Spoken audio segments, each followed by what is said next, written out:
ગાડીમાં બેહીને બસ ત્યારથી મગજમાં એક જ વાત હાલતી હોય કે આજ તો તમે મને કપાઈ વીણી જ લેવો છે. ક્યાં બોલા તું?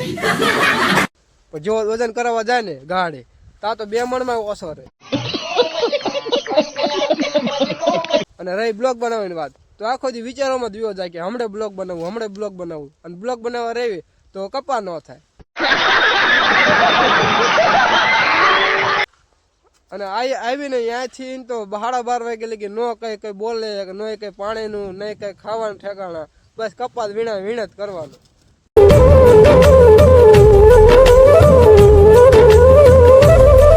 અને 12:30 આપણે 12:30 માંડ છૂટવી ઘરે જઈને એમ થાય કોરો ખાઈ લઈશું 2 વાગે પાછા જાડીએ.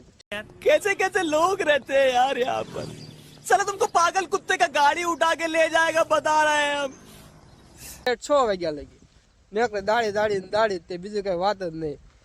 7 बार बोले हैं पढ़ने निकले वाले छात्रों को राजनीति से दूर रहना चाहिए हैं. अबे पढ़ाई लिखाई में ध्यान लगाओ, आईएएस बनो और देश को जो तमने बधाने मारो ब्लॉग सारो लागे तो लाइक और सब्सक्राइब करता रहियो.